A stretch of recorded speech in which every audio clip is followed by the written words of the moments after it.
Και τώρα είμαστε στο Marina Greens. Ωραία μέρα, 72 βαθμούς θερμοκρασία, 20 βαθμούς Κελσίου, καλοκαίρι, αν και είναι 16 του Γενάρη. Ο κόσμος γυρίζει έξω με τα σολτσάκια, μπικίνις στην παραλία, ψαράδες. Βρισκόμαστε στο Marina Greens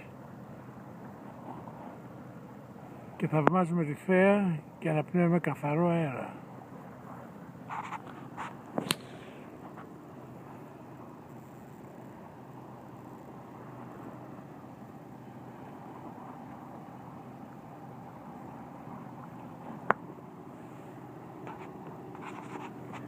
Δεν ξέρω αν ακούτε τα κύματα που χτυπάνε.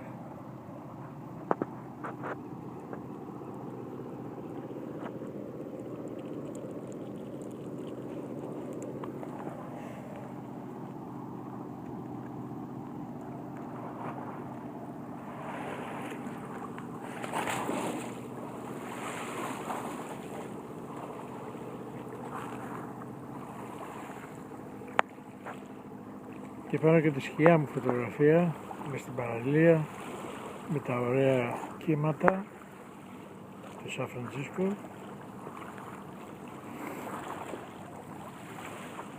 Και μυρίζουν, τι ωραία που μυρίζουν τα φύκια.